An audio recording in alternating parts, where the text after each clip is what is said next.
मैंने, ठीक है। इसका आंसर 600 आएगा बिल्कुल। देखो 9.5% वार्षिक साधारण ब्याज की दर पर कोई राशि 6 वर्ष में इतनी हो जाती है, आरंभ में किया गया निवेश कितना था। आरंभ का मतलब है मूलधन, ठीक है, और ये हो गया है मिश्रधन, ठीक है। तो 942 मिश्रधन दिया हुआ है और 9.5% रेट ऑफ इंटरेस्ट थी 1 साल की, तो 6 साल की कितनी हो गई, मल्टीप्लाई कर दो, 5 छंग 30 की 0, 3 बचा, 9 छंग 54, 55 56 57, 57.0, ठीक है। तो 57% हो गया आपका ब्याज की दर 6 साल की टोटल। लेकिन ये ब्याज की दर है और ये मिश्रधन है, तो इसमें अगर ब्याज की दर में मैं मूलधन भी जोड़ दूंगा 100%, तो फिर ये क्या बन जाएगा, ये मिश्रधन की दर बन जाएगी, तो 157%। तो 157% हो गया हमारा 942 की वैल्यू। तो 1% हो गया आपका, ये इससे 6 बार कटेगा, ठीक है। मैंने 626 बार काट दिया था, गलत हो गया था। तो 100% कितना होगा, 600 की वैल्यू, ठीक है। तो 600 होगा हमारा आंसर। एक ये भी गलत हो गया था मेरे से, ठीक है। मैंने क्या किया था गलती कि 124 ले लिया था आंसर इसका, ठीक, शायद 128 ले लिया था कुछ, है ना। तो मैंने क्या किया था कि पहले 124 लिया, तो मैंने इस 12 का स्क्वायर किया, 12 मतलब 120 का स्क्वायर किया, है ना। मैंने इस 4 को ध्यान ही नहीं रखा, 120 का स्क्वायर किया, तो 12 का स्क्वायर होता है 144 और 2 0 का स्क्वायर 14400। मैंने ये कह दिया था कि 14400 से ये नंबर बड़ा है, इसका मतलब 124 की वैल्यू नहीं होगी। लेकिन ध्यान मैंने ये नहीं रखा कि 4 भी तो है उसके अंदर, ठीक है। पहली बात तो ये कि इसके पीछे 6 आ रहा है, 6 किसका स्क्वायर में आता है, 4 के स्क्वायर में 16 आता है, तो ये आएगा। 4 के स्क्वायर में 16 आता है, 8 के स्क्वायर में तो 64 आएगा, 64 की 4 आएगा। लेकिन ये वहाँ 6 दिया है, ये आंसर नहीं होगा, ये तो आंसर ही नहीं होगा। 2 का स्क्वायर 4 होता है, ये तो आंसर नहीं है। अब बचे 2 है, ठीक है। तो एक काम कर सकते हैं हम, इनके बीच की वैल्यू निकाल सकते हैं। 124 और 134 के बीच की 125 होती है, ठीक है ना, या फिर 130 सिंपल, बिल्कुल। 113 का स्क्वायर कितना होता है, 16900, ठीक है। 16900 से ये नंबर बड़ा है कि छोटा है, मेरे को बता दो। छोटा है ना ये नंबर, तो छोटा आंसर है, सिंपल, ठीक है। तो ये गलत हो गया था, आई एम सॉरी। चलिए आज की वीडियो शुरू होती है हमारी आरआरबी एएलपी टेक्निकल की, जो 2018 में जो शिफ्ट सेकंड हुई थी उसके क्वेश्चंस। ज़्यादा क्वेश्चंस नहीं लूँगा, मैं एक बात बता दूँ, डेली वीडियोस नहीं आएगी हमारी इसकी, ठीक है। 1 या 2 दिन छोड़ करके आएगी। उसके साथ साथ हम कंप्लीट चैप्टर भी पढ़ रहे हैं, हो सकेगा तो कल या परसों में मैं एलिगेशन पे एक वीडियो बनाऊंगा, ठीक है, कंप्लीट, जिसमें आपका उस वीडियो को देखने के बाद आप आर एस अग्रवाल के सारे कर पाएंगे, एस डी यादव के सारे कर पाएंगे, इवन जो बुक मैंने नहीं देखी है उनके भी सारे कर पाएंगे। क्यों? क्योंकि मैं सीजीएल लेवल के सारे क्वेश्चंस करवा दूंगा उसके अंदर, ठीक है। और जो उस बुक में नहीं है, मैं किरण की बुक से सोल्व कराता हूँ क्वेश्चंस, ठीक है। तो उसका लेवल थोड़ा सा अच्छा रहता है बाकी अदर बुक्स की तुलना में। और जो उस बुक में भी नहीं है ना किरण की, वो भी मैं उसमें करवा दूंगा आपको कंप्लीट, ठीक है, ताकि सारे टाइप कवर हो जाए आपके। चलो, नीचे दी गई भिन्नों में से किसमें एक 5/8 जोड़े कि 1 बन जाए। तो मान लो x में 5/8 जोड़ेंगे तो 1 बन जाएगा, ठीक है ना। तो बस इसको सोल्व कर लो। निम्न दी गई भिन्नों में से किस में 5/8 जोड़े पर 1 बन जाता है। हाँ ठीक है, तो मान लो कोई भिन्न x है आपका जिसमें 5/8 जोड़ोगे तो 1 बन जाएगा, ठीक है। तो इसको आप इधर घटा दो, तो ये हो गया x की वैल्यू इक्वल टू 1 - 5/8। तो 8 - 8 बन जाए 8 - 5 दैट इज 3/8, ठीक है। तो 3/8 जोड़ने पर जो है वो हमारा नंबर ये बन जाएगा, ठीक है। लेकिन 3/8 ऑप्शन में नहीं दिया हुआ है, इसको आप काट के देखो। 2 तिया 6, 2 से कटेगा 12 बार, 2 तिया 6, 2 टी 16, 3/8 आ गया क्या ऑप्शन सी? बिल्कुल आ गया, ऑप्शन सी करेक्ट आंसर हो गया हमारा, ठीक है ना। ये तो 3 × 2 = 6, 3 × 1 = 3, 2/1 बनेगा, है ना। ऑप्शन सी आंसर होगा हमारा। कई बार ऐसा नंबर आ जाता है जो ऑप्शन में नहीं दिखता लेकिन होता है उसके अंदर। एक बगीचे में आम और नीम के 361 पौधे लगाए गए। आम और नीम के 361 पौधे, यदि आम और नीम के पौधों की संख्या 8 11 है, आम और नीम ये 8 और 11 है, ठीक है। टोटल कितने हो गए? 19। तो टोटल पौधे हो गए हमारे 19, वो बोल रहा है टोटल पौधे 361, तो 19 हो गया 361 की वैल्यू, तो 1 हो गया 19 की वैल्यू, ठीक है। नीम के कितने पौधे हैं? नीम के 11 पौधे, तो 11 की वैल्यू निकाल लो। 11 × 19, 11 × 19, ठीक है। 9 इधर लिख दो, 9 और 1 10 की 0 लिख दो, 1 और 1 2 लिख दो, 209, मतलब ऑप्शन ए होगा हमारा आंसर इसका, ठीक है। एक चीज़ और बता दूं मैं, देखिए हम इंसान ही हैं, मिस्टेक्स होती रहती है, ठीक है। और मैंने एक चीज़ और बता दूं कि जब मैं ये बुक सोल्व कराता हूँ ना तो मेरे पास सोल्यूशन नहीं होता इसका, ठीक है, क्योंकि मैं सिर्फ क्वेश्चंस देखता हूँ, मैं किसी भी बुक का सोल्यूशन नहीं देखता, मैं खुद का अपना सोल्यूशन कराता हूँ। इसके कारण स्वाभाविक बात है कि कई बार मैं 8 को 9 पढ़ लेता हूँ और कोइंसिडेंसली जो आंसर आता है वो भी ऑप्शन में होता है, ठीक है, तो मैं उसको सोच करके आगे बढ़ जाता हूँ। लेकिन मैंने कभी किसी बुक का सहारा नहीं लिया उसका सोल्यूशन देखने के लिए, ठीक है। तो गलतियाँ हो जाती है, लेकिन मैं कोशिश करूँगा कि अब से इस बुक का मैं जरूर सोल्यूशन का आंसर जरूर देख लूँ कि आंसर क्या आ रहा है, क्योंकि कई बार पिछली वीडियो में 2 मिस्टेक हुई थी, ठीक है। ये गलत चीज़ होती है, ऐसे मिस्टेक नहीं होना चाहिए, क्योंकि वीडियोस देख रहे हैं बहुत सारे लोग, कमेंट्स देखते ही नहीं है जहाँ पे मैंने बोल भी दिया है कि मिस्टेक हुई है, तो वो उसी को सोच करके चले जाते हैं। हालांकि हमारा तरीका गलत नहीं था, तरीका बिल्कुल सही था, लेकिन उसके बावजूद भी मैं कोशिश करूंगा कि इसका सोल्यूशन मेरे सामने खुला रहे, ठीक है, ताकि मैं इसका आंसर तो सही कर रहा हूँ कि आंसर सही आया है मेरा कि नहीं आया, बस इस चीज़ की श्योरिटी हो जाए, ठीक है। हालांकि आज तक यूज़ नहीं किया इस चीज़ का, लेकिन अब मुझे करना पड़ेगा क्योंकि कल से 2 मिस्टेक हो चुकी है, इसको ध्यान में रख के, ठीक है। किसी धनराशि को 4 वर्ष के लिए 7.5% वार्षिक दर से साधारण ब्याज पर निवेश किया गया था। यदि निवेश 5 वर्ष के लिए होता तो ब्याज इतने रुपये ज़्यादा मिलता। देखो, जो भी धनराशि थी और वो पूछी हमसे, ठीक है, तो कोई धनराशि थी मेरी जो भी थी ये, इसको मैंने 4 साल के लिए लगाया 7.5% की दर से, ठीक है। अगर मैं इसी धनराशि को 5 साल के लिए लगाता इसी दर से, तो मेरा जो ब्याज आता ना वो 375 रुपये ज़्यादा आता। जो भी ब्याज आता, मान लो x रुपये लगाए थे मैंने और y रुपये ब्याज आता पहले भी, y रुपये अभी भी आएगा, लेकिन अब जो है वो 375 रुपये ज़्यादा ब्याज आएगा, ठीक है। मतलब इन दोनों का अंतर कितने का हो गया? 375 का, ठीक है। मतलब इन दोनों का अंतर भी कितने का हो गया? 375 का। सिंपल है कहानी, समझ में आ गई होगी। तो मैं सीधा 1 लाइन में लिखूंगा अब कि जो 375 है वो दोनों वर्षों के ब्याज का अंतर दिया हुआ है। अगर 4 साल के लिए ये दर हो तो 1 साल के लिए 7.5%, तो 2 साल के लिए 7.5 का डबल 15, फिर अगले 2 साल के लिए 30%, ठीक है। अगर यही दर 5 साल के लिए दी हो तो 7.5 के हिसाब से 5 साल 37.5% होगी है ना। अरे 4 साल इसके अंदर, उस 4 साल की दर तो 30 होगी, तो अगले साल फिर 7.5, समझ में आया ना। 5 का गुणा कर देना, ज़्यादा समझ में नहीं आए तो 5 का मल्टीप्लाई कर दो, 5 पंजे 25 की 5, 2 बचा, 5 से तो 35, 2 37, ठीक है। इन दोनों का डिफरेंस कितने का है? 7.5 का। और 7.5 की वैल्यू कितनी है? 375। 1% की वैल्यू कितनी हो गई? 375/7.5। तो 100 की वैल्यू कितनी हो गई? पहले पॉइंट हटाओ, 0 लगा दो। 25 तिया 75, 25 चौके 100, 40 आ गया ऊपर। फिर 5 3 8 7 15, 3 से कट जाएगा, 3 एकम 3, 3 दूना 6, 3 पंजे 15, 125 का 4 में मल्टीप्लाई 500, 5000 हो गया आपका आंसर इसका, ठीक है। 5000 ही तो होगा। 125 गुना 4 500, और फिर ये 0 लग जाएगा एक पीछे, ठीक है। तो 5000 हो जाएगा हमारा मूलधन। चलिए अगला सवाल देखते हैं। 2 पाइप एक साथ काम करते हुए क्रमशः किसी टंकी को 3 घंटे 4 घंटे में भरते हैं। एक तीसरी पाइप टंकी को 8 घंटे में खाली करती है। पहला पाइप ए भरने वाला उसको 3 घंटे में भरता है। मैंने कंप्लीट वीडियो बनाई है पाइप एंड सिस्टम पे। मुझे गारंटी दे सकता हूँ मैं कि अगर जिसने वो वीडियो देखी है वो इस सवाल को छोड़ देगा, वो कहेगा कि ये सवाल तो बिल्कुल ईजी है, क्योंकि इतना अच्छा लेवल तक के सारे क्वेश्चंस मैंने कवर करा दिए उसके अंदर, ठीक है। बिल्कुल घटिया सवाल है, कोई लेवल नहीं इसका, ध्यान से समझना। बस दिखने का है 1/12 दे दिया तो लोगों ने सोचा होता कि इस तरह का सवाल हमने किया नहीं होता एक्चुअली, ठीक है।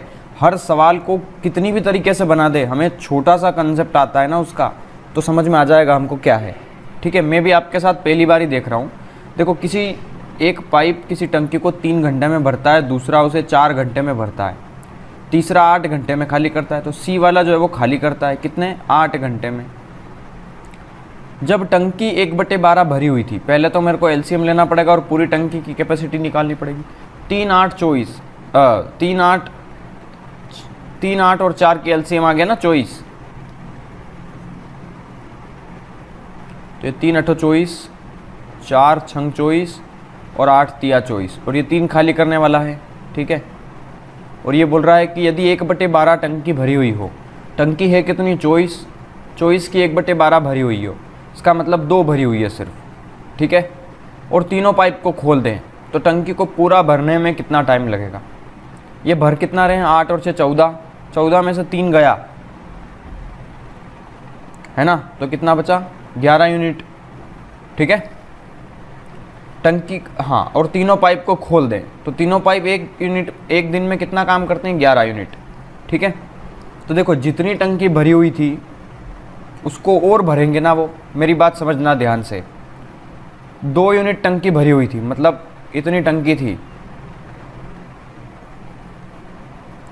ये कितनी थी, सॉरी, ये टंकी इतनी बड़ी थी आपकी, ये सिर्फ 2 यूनिट भरी हुई थी। अभी भरना कितना बाकी है, पूरी टंकी कितने लीटर की हमारी, 24 लीटर की हमने मानी है ना, तो 22 लीटर और भरना है। देखो 22 लीटर भरना है, 2 लीटर भर चुकी है, ये बोल रहा ना 1/12 भरी हुई है, ये हमने निकाला ऊपर, है ना। तो 22 लीटर और भरना है, और तीनों मिलकर के 11 यूनिट पानी डालते हैं 1 घंटे में। तो 11 यूनिट पानी डालते हैं 1 घंटे में, उनको भरना है 22 यूनिट, तो 2 घंटे लगेंगे कि नहीं लगेंगे। 2 घंटे के बाद टंकी पूरी भर जाएगी, तो 2 घंटे आंसर हो गया, सिंपल। आप चाहे तो 24 की जगह 48 मान करके भी सोल्व कर लेना, आंसर 100% सही आएगा इसका, क्योंकि 1/12 निकालोगे तो 4 आ जाएगा, 12 चौके 48, फिर इसमें से 4 घटाओगे आप, 4 आ जाएगा, फिर ये वैल्यूज़ आपकी 22 होगी, 22 से 44 को काटोगे तो भी 2 घंटे आएगा। एलसीएम का मल्टीपल कोई भी ले सकते हो, अपने दिमाग में जो आए वो मत उठा लेना, ठीक है। इस नंबर x-5 द्वारा पूर्णतः विभाजित है, तो a की वैल्यू बताओ। अगर ये नंबर पूरा इससे x-5 से कटता है तो इसका मतलब x की 5 जो वैल्यू होगी, देखो जो नंबर x-5 से पूरी तरीके से कटता है उसको x-5 इक्वल टू 0 रखोगे तो वो सेटिस्फाई करेगा उसको, तो x इक्वल टू 5 होगा, मतलब ये x बराबर 5 इसमें सेटिस्फाई करेगा। तो यहाँ पे इस इक्वेशन में वैल्यूज़ रख दो x की 5, तो 5 का स्क्वायर 25, 25 तिया 75 प्लस 5a प्लस 4, ये सेटिस्फाई करेगा इसको। हमें a की वैल्यू निकालना है, तो 75 और 4 कितना हो गया, 79, ठीक है। तो माइनस का 79 इधर आएगा, तो और ये 5a बचा, 5 से डिवाइड कर दो इसको, तो कितना आया नेगेटिव, 5 एकम 5, 6 7, 2 बचा 29 हो गया, 5 पंजे 25, 5 छंग 30, तो 5 पंजे 25, 15 पॉइंट समथिंग आएगा, 25 26 27 28 29, 4 बचा, 5 8 40, 15.8।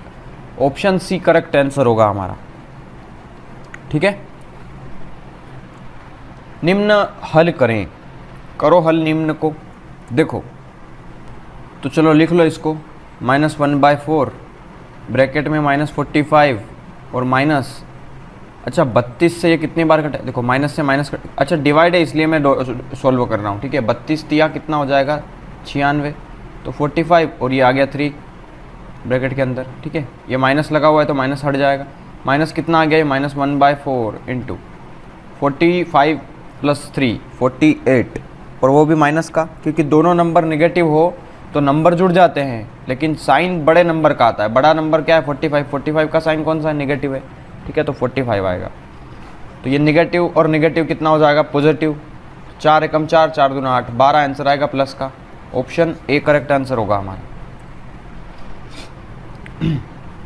एक वृत्त पर एक दूसरे पर 75 डिग्री के कोण पर झुकी हुई स्पर्श रेखाओं की एक जोड़ी, एक वृत्त पर एक दूसरे पर 75 डिग्री के कोण पर झुकी हुई स्पर्श रेखाओं की एक जोड़ी खींचने के लिए यह आवश्यक है कि स्पर्श रेखाओं को वृत्त की उन 2 त्रिज्याओं के अंतिम बिंदुओं पर खींचा जाए, उन 2 त्रिज्याओं के अंतिम बिंदु तक खींचा जाए जिनके बीच का कोण है। अच्छा, बीच का कोण पूछा है हमसे। देखो जो बोला जा रहा है ना, करते जाओ। एक वृत्त पर, तो एक वृत्त बना लो, एक दूसरे पर अगर 75 डिग्री के कोण पर झुकी हुई 2 स्पर्श रेखाओं की एक जोड़ी खींचने के लिए, तो एक वृत्त पे 2 स्पर्श रेखाएं खींच दो, एक यहाँ पे और एक ये यहाँ पे, ठीक है। ये एक दूसरे से कितना डिग्री झुकी हुई है, 75 डिग्री, 75 डिग्री झुकी हुई है ना। आवश्यक है कि स्पर्श रेखाओं को वृत्त की उन 2 त्रिज्याओं के अंतिम बिंदु पर खींचा जाए। वृत्त के 2 बिंदु को, वृत्त की त्रिज्याओं को उसके 2 अंतिम बिंदु पर खींचे जाए, किसके, स्पर्श रेखा के। तो स्पर्श रेखा का आखिरी बिंदु यहाँ तक आ रहा है, तो एक रेडियस ये, स्पर्श रेखा, इस स्पर्श रेखा का आखिरी बिंदु यहाँ पे आ रहा है, तो एक ये हो गया, ठीक है। हम जानते हैं कि स्पर्श रेखा और वृत्त की त्रिज्या के बीच का कोण हमेशा कितने डिग्री का बनता है? 90 डिग्री का। ठीक है, एज इट इज़ यहाँ पे भी ये आपकी त्रिज्या हो गई, ये आपकी स्पर्श रेखा हो गई, इन दोनों के बीच का ये एंगल भी कितना होगा? 90 डिग्री का। ठीक है, तो ये बोल रहा है जिनके बीच का कोण है, इन दोनों स्पर्श रेखाओं के बीच का कोण है, ये तो 75 डिग्री झुकी हुई है एक दूसरे पे, तो ये क्या बन गया? कंप्लीट एक। देखो आप गौर से देखना, इसको देखो, ये 75 है कंप्लीट, तो ये आधा आधा बढ़ जाएगा दोनों तरफ। अगर मैं सेंटर से इसको मिला दूँ तो स्पर्श रेखा को, तो ये 75 का आधा हो जाएगा 37.5, और ये ऊपर भी हो जाएगा 37.5। ठीक है ना। अब हम जानते हैं कि अगर तीसरा एक काम भी हो सकता था, ये डिपेंड करता है कि हम सीधा इसको काउंट कर लें, है ना। जैसे कि ये इसको मिलाने की ज़रूरत नहीं है, आप एक काम करो, ये 75 पूरा कंप्लीट है ना आपका, और ये आपकी स्पर्श रेखा है ये, तो ये एंगल आपका 90 है, और ये भी 90 और ये 75 है। हम जानते हैं ये चतुर्भुज बन गया, A B C D. A B C D के चारों कोणों का योग कितना होता है? 360 होता है। ठीक है, दो एंगल हमें पता है 90 और 90 180। 180 और 75 कितना हो गया? 5 8 7 15 की 5, 1 2 बचा, 255 घटा दो इसमें से, आंसर करेक्ट आएगा। 10 में से गया 5 तो 5 बचा, 6 हो गया तो 0, 3 में से 2 गया तो 1 बचा। 105 डिग्री का एंगल है ये एंगल डी। ठीक है, तो 105 करेक्ट आंसर हो गया हमारा। ठीक है ना, चतुर्भुज है, चतुर्भुज के चारों कोणों का योग क्या होता है? 360 ही तो होता है। यदि कोट की power 4 theta plus cot square theta equal to 3, तो कोसेक में रेसिप्रोकल पूछा उसका, तो कोट 4 है, यहाँ 4 है, 2 है, 2 है, तो इसका आंसर भी 3 होगा। देखो मैंने पिछली वीडियोस में बताया है, या SD यादव भी पढ़ाई है मैंने, वहाँ पे समझाया है कि जैसे टेन का उल्टा तो कोट होता है और कोट का उल्टा टेन होता है, साइन का उल्टा कोसेक होता है, कोसेक का उल्टा साइन होता है। लेकिन हम जब 1 प्लस कोट स्क्वायर थीटा निकालते हैं तो वो आता है कोसेक स्क्वायर थीटा। मतलब यहाँ पे इसका रेसिप्रोकल क्या होगा? कोट का कोसेक होता है। ठीक है, तो अगर यहाँ पे कोट दिया हुआ है तो कोट का रेसिप्रोकल कोसेक हो गया, पावर तो सेम है ना 4 4। इसी प्रकार यहाँ प्लस है तो यहाँ नेगेटिव हो गया, ये भी रेसिप्रोकल हो गया। कोट स्क्वायर दिया है तो यहाँ पे भी क्या हो जाएगा? स्क्वायर हो गया, लेकिन कोट की जगह कोसेक आ गया, तो यहाँ डेफिनेटली 3 है तो यहाँ पे भी 3 आएगा। वैल्यूज सेम है, बस दिखने में अलग अलग है। करा देता हूँ, वैसे आंसर आप याद भी रख सकते हो इसका रेसिप्रोकल, लेकिन इसको सोल्व ये कर लो कि 1 plus cot square theta equal to क्या होता है? Cosec square theta.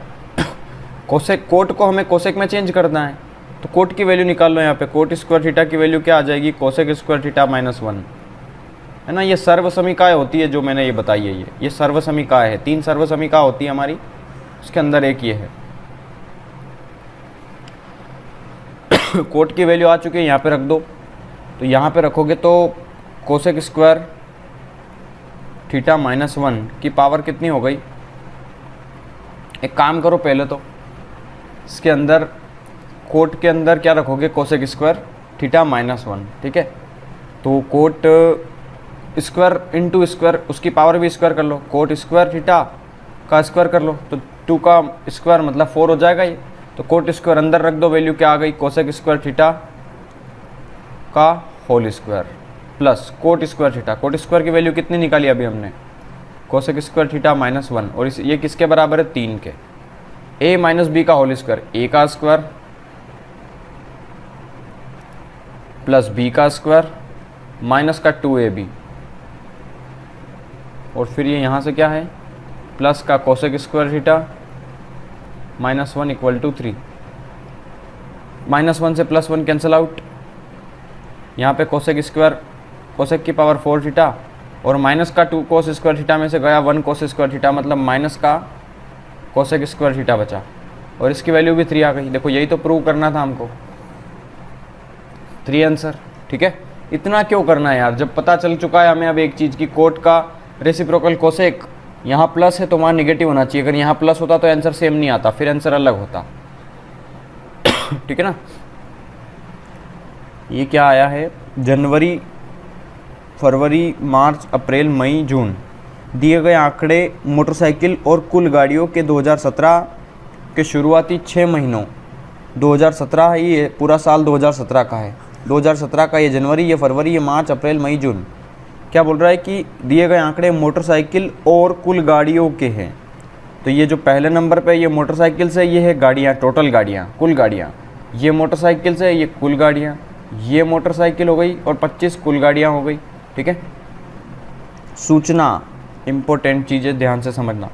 चार्ट में पहली संख्या मोटरसाइकिल की है और दूसरी संख्या कुल गाड़ियों की। ठीक है, दिए गए आंकड़ों के आधार पर जनवरी से अप्रैल 2017 के दौरान मोटरसाइकिल के अलावा बाकी गाड़ियों के पंजीकरणों की संख्या कितनी बढ़ी। देखो कहाँ से कहाँ तक का बोल रहा है, बड़ा सिंपल प्रश्न आ गया ये तो, कि दिए गए आंकड़ों के आधार पे जनवरी से अप्रैल तक, जनवरी से लगा करके जनवरी फरवरी मार्च अप्रैल, यहाँ तक मोटरसाइकिल के अलावा, मतलब मोटरसाइकिल को तो देखना ही नहीं है हमें, मोटरसाइकिल के अलावा बाकी गाड़ियों का पंजीकरण संख्या कितनी बढ़ी। पहले कितनी थी हमारी 2017 में, कुल गाड़ियाँ 27 थी, अभी कितनी हो गई, 35 हो गई।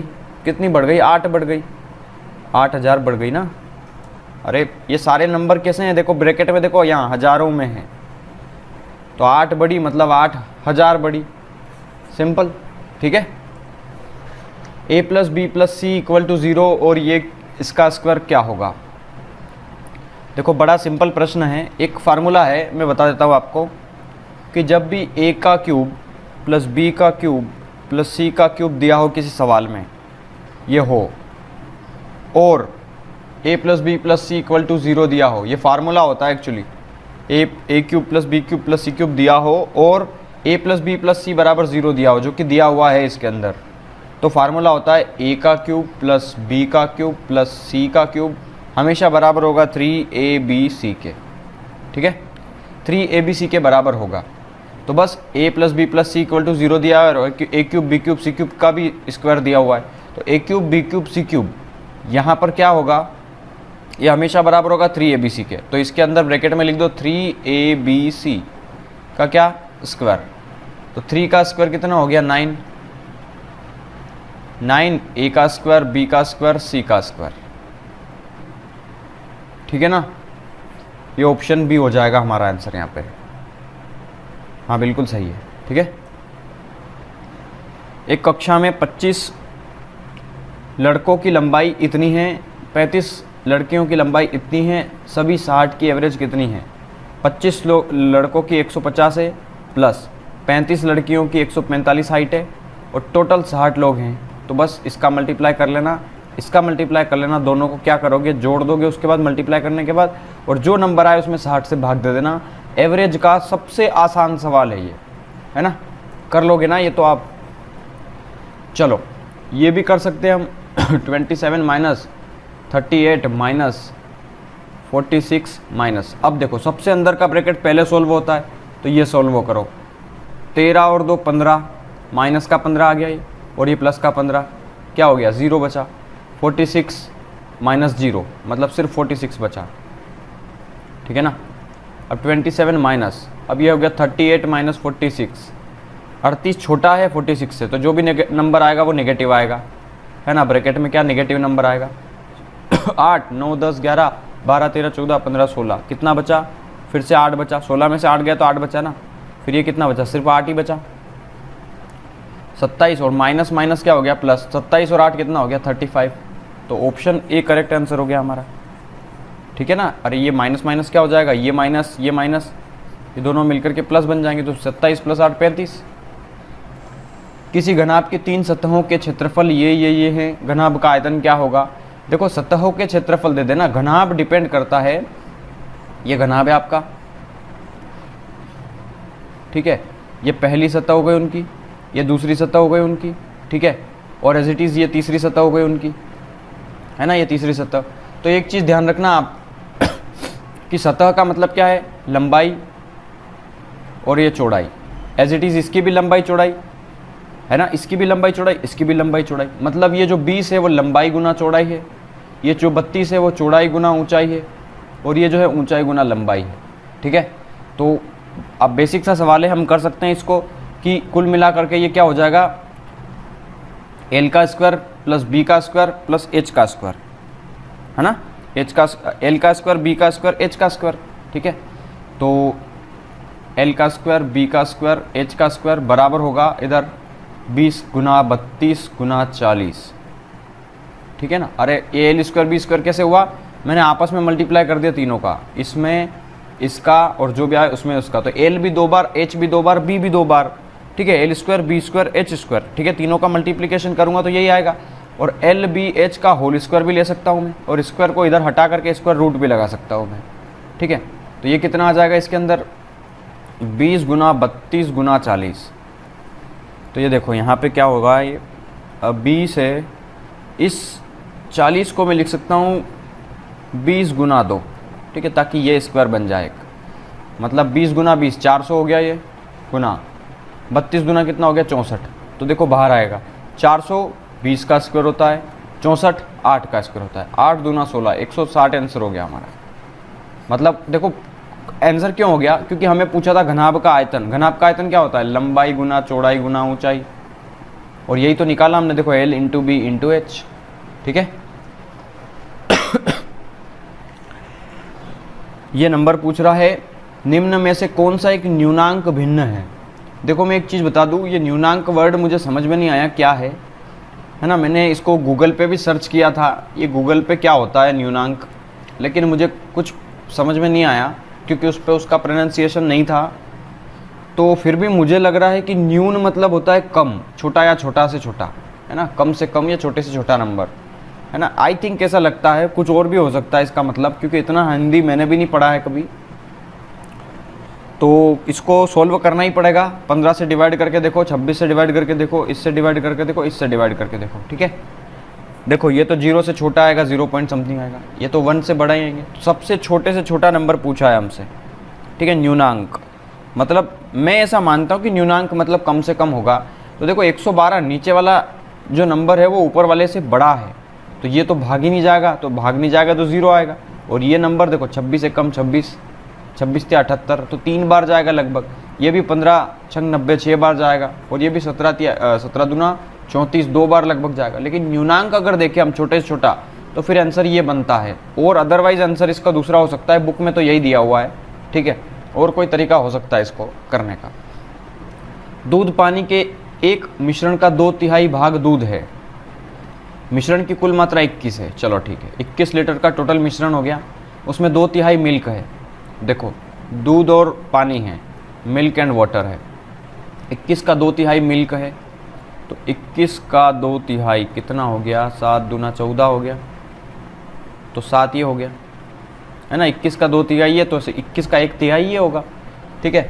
14 लीटर दूध हो गया उसके अंदर, और 7 लीटर पानी हो गया। ये बोल रहा है इसमें 4 लीटर पानी और मिला दिया, तो 4 लीटर पानी और मिला दिया, तो 7 और 4 कितना हो गया, पानी 11 हो गया, ठीक है। तो ये बोल रहा है कि मिश्रण में दूध का प्रतिशत क्या है, मिल्क कितना है। तो मिश्रण कितने का हो गया, अब 14 + 11 का हो गया, तो 4 और 1 5 और 1 2 25 हो गया। तो 25 लीटर के अंदर ये जो 14 है वो कितना है, तो कितना परसेंट है, परसेंटेज में पूछा इसलिए मल्टीप्लाई कर दो 100 का, 25 चौके 100, 14 चौके 56% है, तो 56% आंसर हो गया। ये जो है ना रेशो एंड प्रपोर्शन चैप्टर के अंदर मैंने काफ़ी डिटेल में पढ़ाया है, SD यादव और RS अग्रवाल के अंदर। दोनों बुक को मैंने सोल्व करा दिया है। इसी वीडियो के डिस्क्रिप्शन में मैं लिंक दे रहा हूँ, RS अग्रवाल बुक को भी देख सकते हो आप, SD यादव बुक का कंप्लीट सॉल्यूशन। RS अग्रवाल में कुछ क्वेश्चंस मैंने छुड़वा दिए थे, लेकिन SD यादव बुक जो कि RS अग्रवाल से थोड़ी बड़ी भी है और मोटी भी और क्वेश्चन भी ज़्यादा है, मैंने इस बुक को कंप्लीट सोल्व कराया है, तो उसका सोल्यूशन आप देख लेना। ये देखो जोड़ना घटाना काटना पीटना है, ये हम कर सकते हैं, ठीक है। काफ़ी लोग कहेंगे आंसर तो बता दो, तो आंसर सर ये आएगा, ठीक है, 822 आना चाहिए आपका। जोड़ना भी अगर मैं सिखा रहा हूँ तो फिर आपको तैयारी करने की ज़रूरत है ही नहीं, ठीक है, जोड़ना आना चाहिए। और हाँ, और किसी को नहीं आता हो तो बोर्ड मास बता देता हूँ कि बोर्ड मास लगता है इसके अंदर, पहले ब्रैकेट फिर ऑफ कहीं लिखा हो तो हिंदी में का आता है लिखा हुआ, 1/2 का 1/3, है ना। डिवाइड होता है, फिर भाग, मल्टीप्लिकेशन, फिर गुणा होता है, एडिशन मीन्स जोड़ होता है, और फिर सब्सट्रैक्शन घटाव होता है। चलो 2088 क्वेश्चन नंबर ये है, नीचे दी गई तालिका में कक्षा 10वीं के अनुभाग 2 सेक्शन दिए हुए हैं, A और B के मध्यावधि और सत्रांत। सत्रांत क्या होता है, ये सत्र अंत, हाँ, मतलब जो सत्र आखिरी खत्म होगा तब। ये मध्य का है और ये आखिरी का है, अंतिम, है ना, मतलब हाफ ईयरली और एनुअल एग्जाम, ठीक है। में भाग लेने वाले छात्रों की संख्या का विवरण है। अनुभाग A में छात्रों का परसेंटेज कितना है। छात्र कितने परसेंट छात्रों ने उसमें भाग लिया है? अनुभाग ए, मतलब सेक्शन ए के अंदर दोनों परीक्षा में फेल होने वाले विद्यार्थियों की कुल संख्या 28 है। समझना, दोनों परीक्षा में फेल होने वाले विद्यार्थी 28 है, ठीक है। और ये कितना हो गया? सेक्शन ए में छात्रों का परसेंटेज कितना है? तो देखो परसेंटेज कब निकलेगा? टोटल में से। तो ये टोटल हो गया आपके ए, ये टोटल हो गया आपके बी। पहले ए को टोटल कर लो, 14 दूना 28 है ना, 14 तिया 42, 42 और 6 हो गया ये 48 प्लस 64, 6 8 4 12 की 2, 6 4 10 11, 112 टोटल हो गए हमारे ये। As it is section B के टोटल कितने हुए? 3 7 10 की 0, 40 हो गया, 40 50 52, 52 और 55 कितना हो गया ये? 5 2 7 7, 77 आ गया ये। ओ सॉरी, 5 और 2 10, 107 आ गया ये, ठीक है। ये सेक्शन ए का था, ये सेक्शन बी का था, ठीक है। टोटल बच्चे कितने हो गए ए और बी के मिला करके? 7 और 2 9, 1 2, 219 बच्चे हैं टोटल हमारे, ठीक है। उसमें से क्या बोल रहा है कि सेक्शन ए के छात्रों का परसेंटेज कितना है? ना तो उसने ये पूछा है कि पास होने वाले का परसेंटेज बताओ, ना उसने फेल होने का बोला है। वो बोल रहा है सेक्शन ए में स्टूडेंट कितने हैं। तो सेक्शन ए में टोटल कितने हो गए? 112।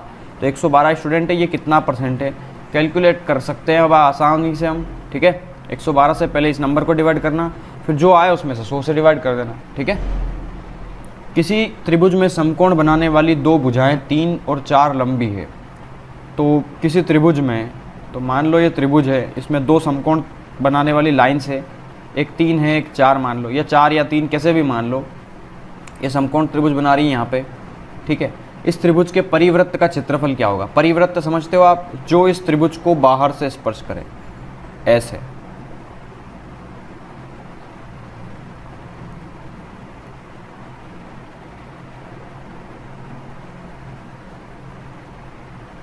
ठीक है, ये इसका परिवृत्त होता है, जो किसी भी त्रिभुज के बाहर से, एक सर्कल ऐसा जो किसी भी त्रिभुज के कोनों को बाहर से टच करता है, वो परिवृत्त कहलाता है। और किसी ट्रायंगल के अंदर बनने वाला जो वृत्त होता है वो अंतर्वृत्त कहलाता है। परिवृत्त ये है अंतर्वृत्त, ठीक है।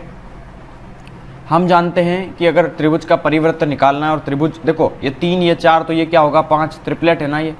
और हम जानते हैं कि समकोण त्रिभुज की एक स्पेशल प्रॉपर्टी होती है कि समकोण त्रिभुज के अंदर जो कर्ण होता है वो उस परिवृत्त का मध्य बिंदु होता है, मतलब उसका सेंटर होता है। तो अगर ये पूरी लाइन 5 है तो ये हो गई 2.5, और ये भी कितनी हो गई? 2.5, 2.5 2.5। तो इसका मतलब अगर इस वृत्त की रेडियस देखें, हम त्रिज्या देखें, तो कितनी हो गई? 2.5 हो गई, है ना। अरे परिवृत्त समकोण त्रिभुज में, ये नोट कर लो, प्रॉपर्टी लिख रहा हूं, समकोण त्रिभुज में परिवृत्त जो हाइपोटेनियस होता है, मतलब कर्ण, हाइपोटेनियस जो होगा कर्ण, वह परिवृत्त की त्रिज्या होती, परिवृत्त का आधा होता है। परिवृत्त की त्रिज्या जो निकालेंगे अगर हम, तो वो हाइपोटेनियस बाई 2 होगी। रेडियस जो होगी वो हाइपोटेनियस बाई 2 रहेगी। जितना भी हाइपोटेनियस है, पूरा 5 था, 5 का आधा रेडियस है, मतलब 5 का आधा 2.5 हो गया। तो हम जानते हैं कि किसी भी त्रिभुज का अगर हमें क्षेत्रफल निकालना है तो वो होगा पाई आर स्क्वायर। तो पाई तो है इंटू आर का स्क्वायर, मतलब 2.5 का स्क्वायर। तो 2.5 25 का स्क्वायर होता है 625, एक नंबर के बाद इधर 2 नंबर के बाद लगेगा इतना पाई, तो 6.25 पाई। ऑप्शन डी करेक्ट आंसर होगा हमारा, ठीक है। शरण और मयूख एक साथ मिलकर किसी काम को 18 दिन में समाप्त करते हैं। वहाँ पर मयूख इसी कार्य को अकेले करता है और 1/3 कार्य पूरा करके काम छोड़ देता है। इसके बाद शरण कार्य को अकेले पूरा करता है। इस प्रकार दोनों मिलकर कार्य को 40 दिन में पूरा कर पाते हैं। यदि मयूख शरण से ज़्यादा तेज़ी से कार्य कर लेता है तो शरण अकेले कितने दिन में करेगा? देखिए सवाल बड़ा सिंपल है, लेकिन तरीका जो है वो शायद अगर मैं पूरे तरीके से जाऊंगा तो बड़ा लंबा मेथड हो जाएगा। मैं इसको शॉर्टकट कराने की कोशिश करता हूँ, ठीक है। इसको हम ऑप्शन से कर लेते हैं, बड़ा जल्दी हो जाएगा, ठीक है, वरना फिर बहुत लंबा हो जाएगा। जैसे मान लो ऑप्शन पहला ही लेते हैं 45, ठीक है। तो शरण और मयूख, शरण और मयूख ये मिलकर के 18 दिन में करते हैं किसी काम को, ठीक है। शरण अकेले कितने दिन में करेगा? मान लो शरण को लग रहे हैं 45 डेज, ठीक है। तो 18 और 45 का एलसीएम आ गया 90, तो 18 पंजे 90 और 45 दूना 90, ठीक है। अगर टोटल वर्क है 5, तो शरण अगर 2 काम करता है तो मयूख कितना काम करेगा? 3, ठीक है। तो इसको कितना टाइम लगेगा? 30 दिन, है ना। अब देखना अब मयूख ने कितना 1/3 कार्य पूरा करके छोड़ दिया। मयूख कितना काम करता है? 3 काम, ठीक है। तो उसने 1/3 कार्य कर दिया 90 का। तो 90 का 1/3 कितना होता है? 30। अरे 90 का 1/3 निकालो ना आप, तो 30 आएगा, है ना। 30। और ये काम कितना करता है हर रोज़? 3 काम। तो 30 काम के हिसाब से 3 काम किया तो कितना दिन लगा उसको? 10 दिन लगा, ठीक है। इसी प्रकार बाकी का जो काम है बचा कितना? 90 में से 30 काम कर दिया था मयूख ने, तो शरण ने कितना काम किया होगा? 60 काम। लेकिन शरण कितना काम करता है? रोज़ 2 काम करता है, तो 2 के हिसाब से कितना दिन लगा होगा? 30 दिन, ठीक है। और इन दोनों को मिलकर के 30 और 10 40 दिन लगा है, ऑप्शन में दिया हुआ है। इसका मतलब ये सेटिस्फाई कर गया, तो ये आंसर हो गया हमारा। चलिए अगला देखते हैं। अच्छा, एक और तरीका है इसको करने का, ठीक है। एक और तरीके से भी हम कर सकते हैं इसको, जैसे कि शरण मयूख जो एक साथ मिलकर 18 दिन में कोई कार्य कर रहे हैं, ठीक है। तो शरण और मयूख इनका मैंने टोटल वर्क मान लिया 18, है ना। तो 18 का मल्टीपल कोई भी नंबर मान लो, जैसे कि जैसे ये 4, देखो दोनों मिलकर के 40 दिन ले रहे हैं ना, तो 40 को आप ऐसे नंबर तोड़ो जैसे कि 20 और 20 नहीं, ये तो बराबर हो जाएगा, 30 और 10 ले लो, ठीक है। 18, 30, 10 इन तीनों से कट जाए ऐसा नंबर कौन है? लगभग तो 90 आ रहा है, ठीक है, आई थिंक, है ना। मान लो टोटल वर्क 90 आपका, है ना। ऐसा नंबर जो तीनों को सेटिस्फाई कर दे, क्योंकि नंबर तो मैं 36 भी मान सकता हूँ, 72 भी मान सकता हूँ, लेकिन फिर इधर प्रॉब्लम आएगी पॉइंट में, ठीक है। तो मान लो टोटल वर्क मेरा कितना है? 90, ठीक है। देखो ये तरीका समझ में नहीं आया तो पहला वाला तो ठीक है, लेकिन जो समझ पा रहा है वो बिल्कुल समझने की कोशिश करना है इसको। टोटल वर्क मैंने मान लिया कि 90 है, ठीक है, जो 18 का मल्टीपल है। तो शरण प्लस मयूख मिल करके 18 दिन में इस 90 काम को करते हैं, तो एक दिन में कितना काम करेंगे? 5। अरे 90, देखो 18 के हिसाब से 90 काम अगर करना है तो एक दिन में 5 काम करेंगे, ठीक है ना। अब ये कह रहा है कि इसके बाद शरण कार्य को, अच्छा, मयूख इसी कार्य को अकेले करता है और 1/3 कार्य पूरा करके छोड़ देता है।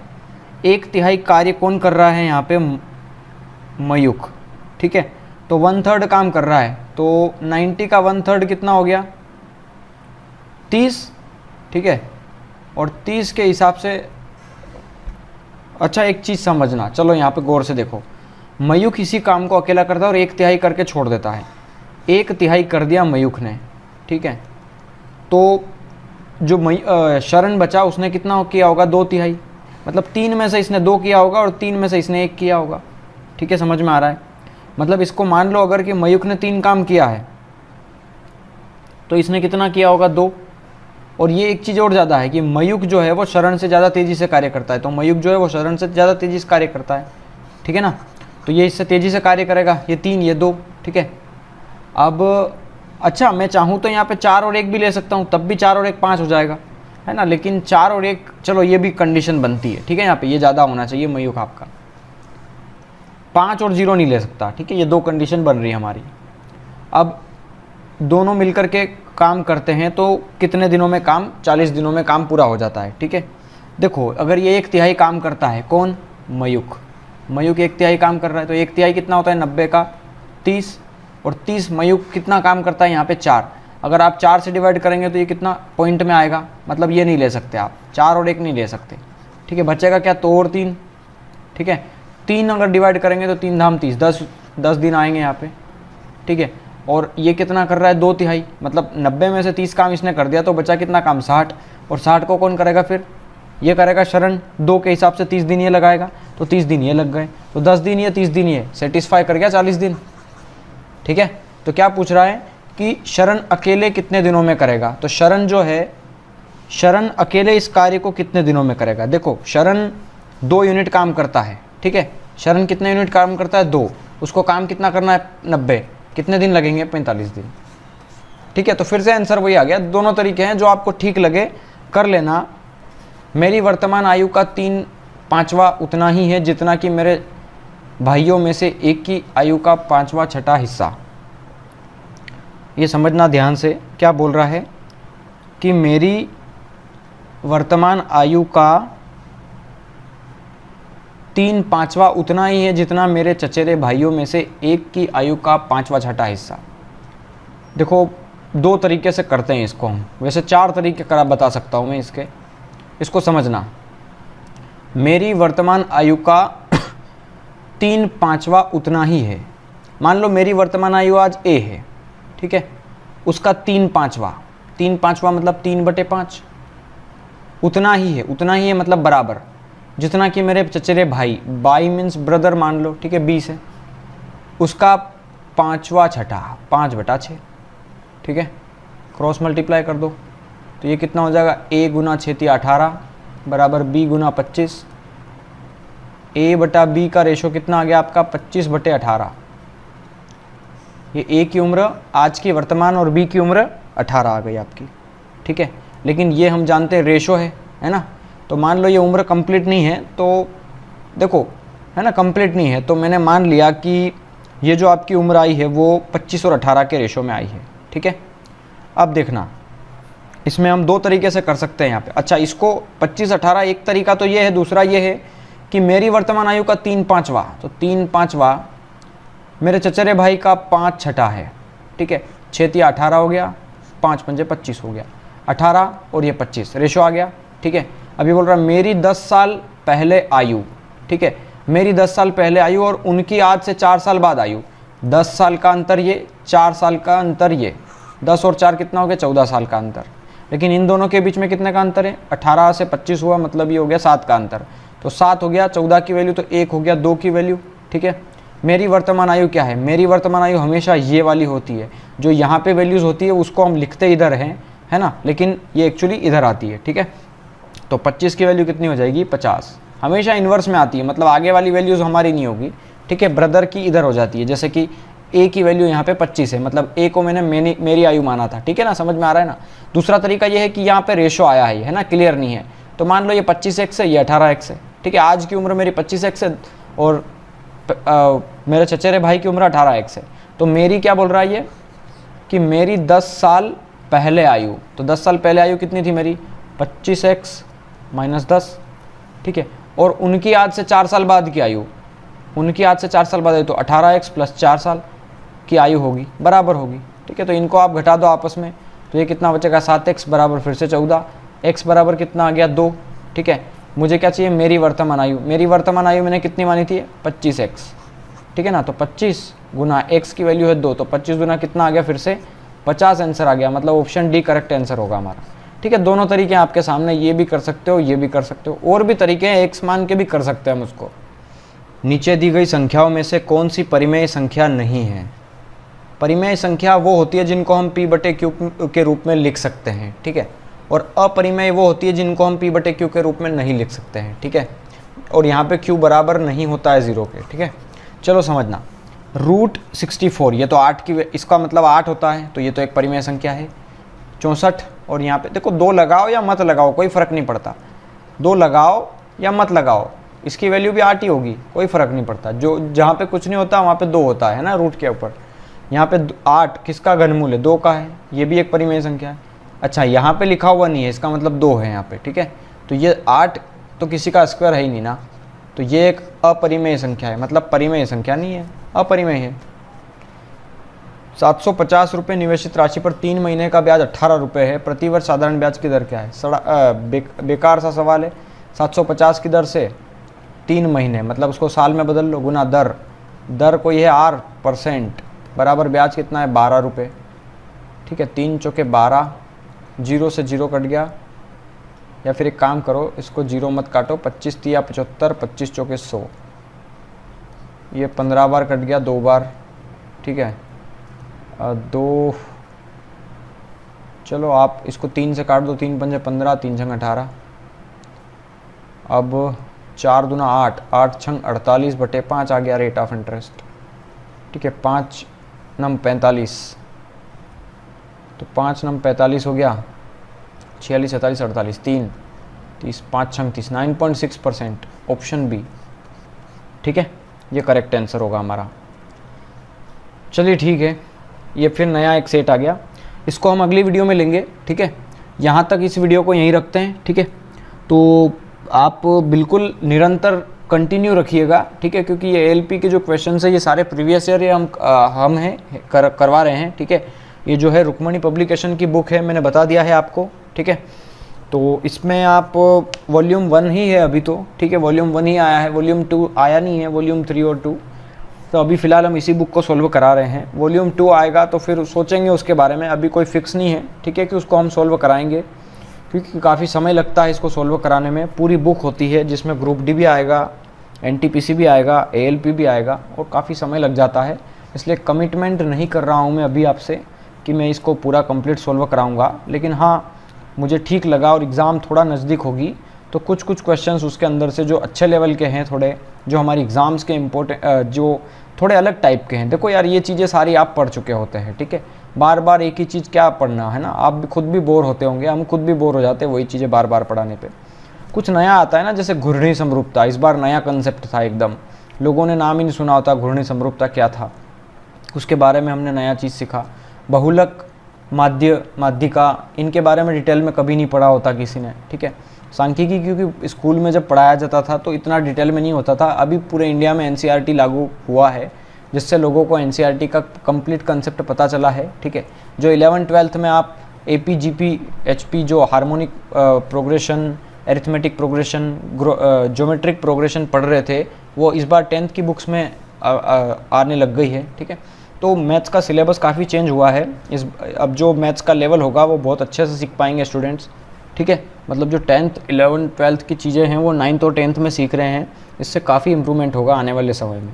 चलिए ठीक है, आप जो भी आज के वीडियो में भी कोई अगर मिस्टेक हो गई हो तो आप कमेंट ज़रूर कर दीजिएगा, क्योंकि पूरी कोशिश की है कि आज गलती ना हो। ठीक है, मैं इसका सोल्यूशन साथ में लेके बैठा था कि कम से कम आंसर जो मैं आ रहा है मेरा, वो इस बुक के अंदर आंसर मैच होना चाहिए। ठीक है, फिर भी कुछ गलतियां हो जाती है तो आप कमेंट ज़रूर करिएगा। पिछली वीडियोस के लिए मैंने माफ़ी मांग ली आप लोगों से। ठीक है, चलिए बाय बाय।